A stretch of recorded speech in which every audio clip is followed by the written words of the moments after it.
Because if I tell you sometimes that the depression actually can lift and you can come into a greater season and that your best days may be ahead of you, there will be a little devil to tell you, no way. No way. You've already been to the doctor 3 times about this. You've already tried 3 different prescriptions for this. So when we say things like this, that we say he's the God of a way, you have an enemy who says, no way. That's why I love the very first 4 words of Isaiah 43:16. Thus says the Lord.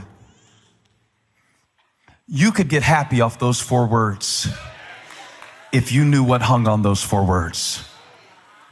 Because when you read, thus says the Lord, it's tagging into his name, the Lord, Yahweh, and it is saying that what Yahweh says about your situation is greater than any past indicator of your potential.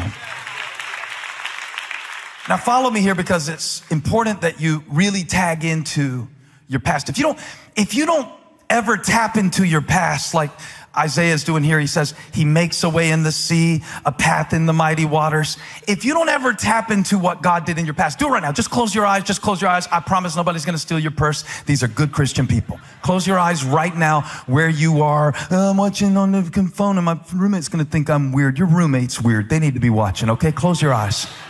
All right, close your eyes. I want you to think and tap into something in your past. And when you got it, say, I got it. Something that God did that you would have said no way about.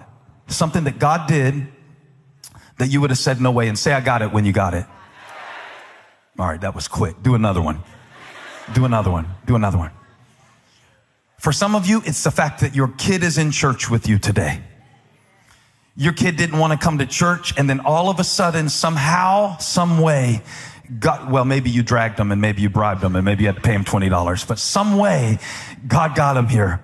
For some of you, it is a physical illness that you thought you wouldn't recover from. If that's your testimony, shout, that's me.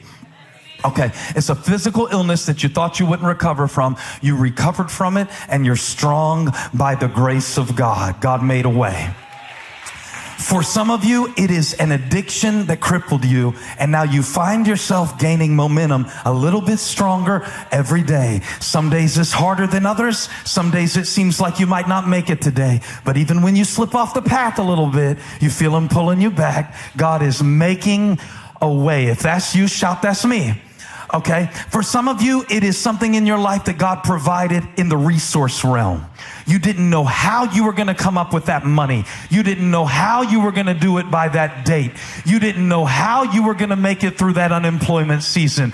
You didn't know how your industry was going to collapse all around you, and God was going to send ravens to feed you by the brook called Kerith. But God did not take a vote to see how he could bless you. He just tapped a bird on the shoulder and dropped something off for you and did something for you. And he did it just in the nick of time. Not early, not late. And you found out he's an on-time God who makes a way where there is no way at just the right time. As you abide in him, you bore much fruit. For some of you, it's a revelation that God gave you of the strength that you didn't know you had. You walked through the valley of the shadow of death, but his rod and his staff, they comforted you. So now you're standing looking at another wolf saying, I will fear no evil, for thou art with me. Thou art always with me. Great Jehovah, guide me. Shout, he made a way. So I got to tap into that. Now watch this. This is the important thing Isaiah said. Tap into that, but don't get trapped in that. Because, you know where I'm going with this? The way that he made yesterday may not be the way that he makes today. So there's 2 ways to approach the past. One, you tap into it and you trust God in the present. The other way is you get trapped in it and you doubt God in the present because he isn't guaranteeing that he will do in the future what he did in the past. Break it down, Pastor. I think I follow you, but I'm a little bit confused. I can do that. The relationships that God used to support you in one season may not be the same relationships he uses to support you in the next.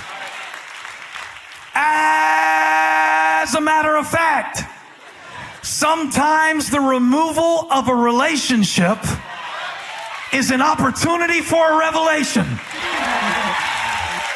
Because some of the things that I trusted in were a trap, holding me back from trusting in God, who is my supply, who is my provider, who is my help. I don't look to the hills for my help. My help comes from him.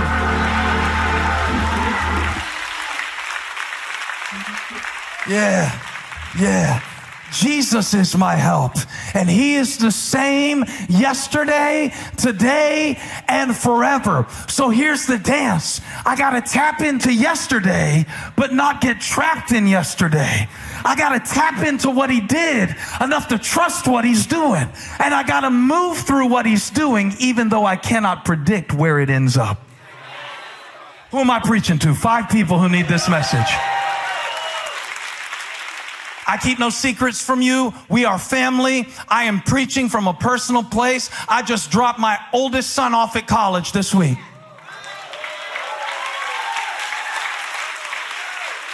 I'm not okay. I miss him. That's my dude. Who else am I going to listen to Guns N' Roses in the pound and lift weights with? I don't know. Abbey, are you available? But here's what I'm learning about this whole process. You talk to these parents who dropped their kid off at college. And they're like, yeah, we dropped them off and they graduated and they're a doctor.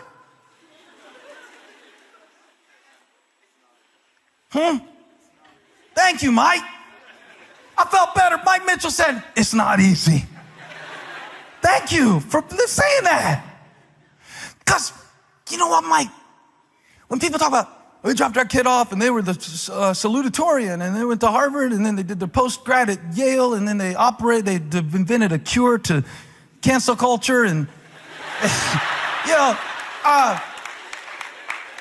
I just don't even know. I don't even know. He didn't even go that far. And I'm just saying, we're still going to talk every day, but I still just miss him. And I'm trying to trust God with that.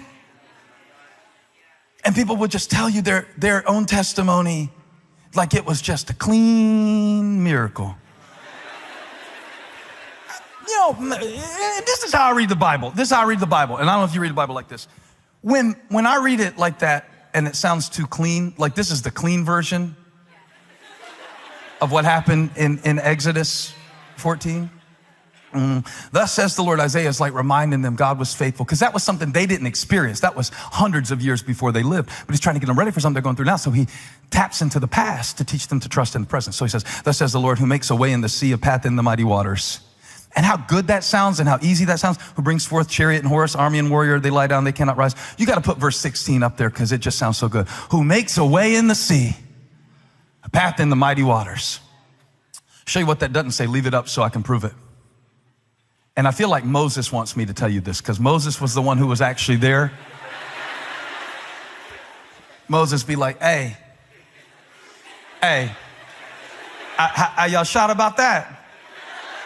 God who makes a way in the sea, a path in the mighty waters.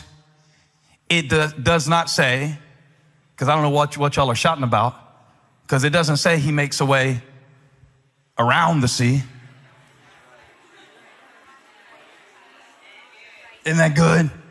This is Moses. I'm speaking on behalf of Moses. Not a path around the mighty waters. You see that little word? In. Ooh, when you're in it, I'm going to come to this side. There's a little bit of, they're judging me over there. They're like, just trust God. When you're in it, I'm gonna come down there. I'm sick of this. I'm sick of y'all. Because it's like, and they crossed over on dry ground. They went through the Red Sea and the waters went back and they crossed through on dry ground.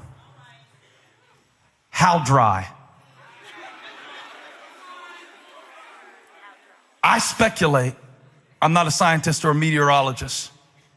I speculate that if there was a sea and God sent a wind and split the sea and told them to go in the middle where the water had just been and was still standing up on the right and the left as they walked through it, if they stepped into the middle of where water had just been, let me check your shoes real quick. I'm thinking it was muddy. Let me check y'all real quick. I'm checking to see, because you're quick to hear about other people's miracles.